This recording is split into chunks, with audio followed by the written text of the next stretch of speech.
Hello, hello, hello. So I was like thinking about some of the work that I've been doing with districts and unpacking standards.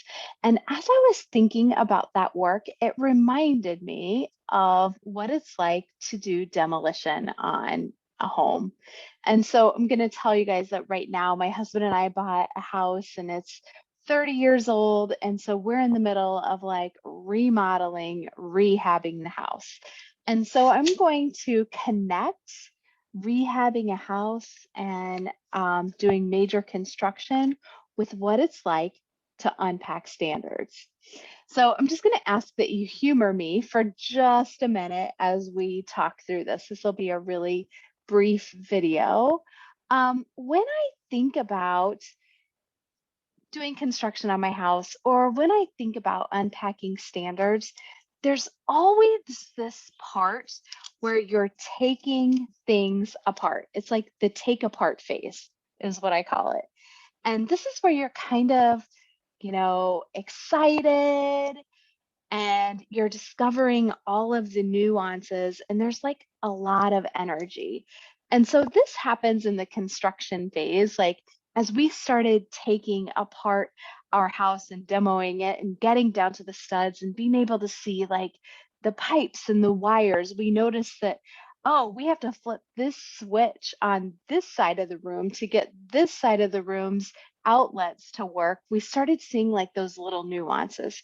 Well, as I'm unpacking standards, I start to see all of the nuances, the parts that it takes to truly teach that standard to its full um, expectation or its full level of rigor. And so there's all these little parts that you need to know before you can go teach it. And typically, what happens in this time next is where you get overwhelmed, right? This is where you notice like all of the things. So in construction, like we were noticing all of these things that we needed to work on. We needed to add new wires, we had to move plumbing, we needed to bust up concrete.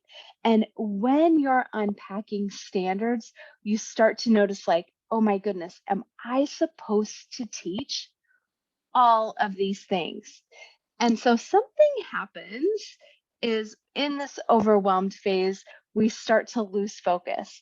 Like there's almost a dread that happens during this part of unpacking standards and doing construction, because it feels like as you dig in to doing construction or remodeling, you notice more and more.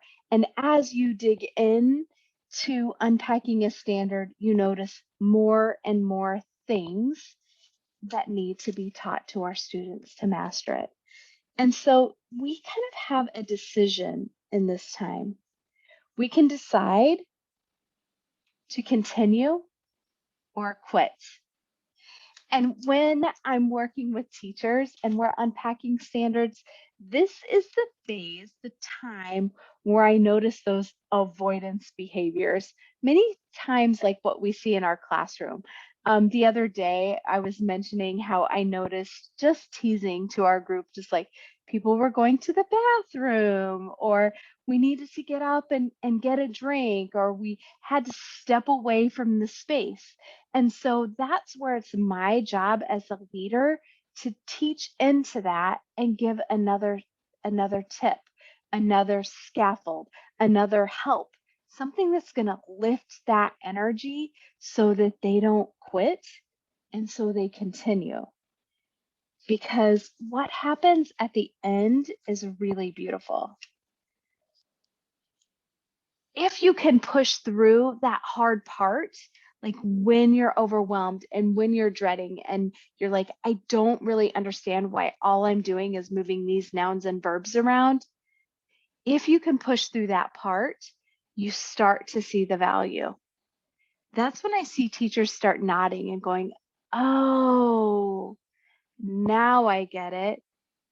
They start to see the purpose. And in this work, there's a recommitment, a commitment to finishing, the big work of unpacking a standard or standards. Doing this work with teachers, I've worked with teams that 50% of their students were qualifying for interventions in reading or in writing or in science. And just through unpacking, not just, forgive that, that's like a faux pas, I shouldn't have said that, but through unpacking standards and backward design planning, on a regular basis and talking about this in PLCs, we were able to decrease the number of students qualifying for interventions by 30%. So we went from 50% of students qualifying to 20%. We decreased 30% in 1 year.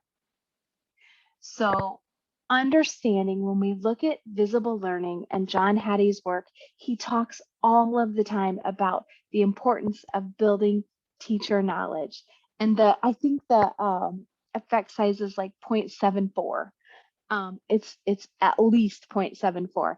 And what happens is when we increase teacher knowledge, then that helps them with their responsive teaching. So for feedback, and when teachers are able to give crystal clear feedback, that helps with students being able to give feedback to one another. And that effect size is 0.79 when we look at feedback.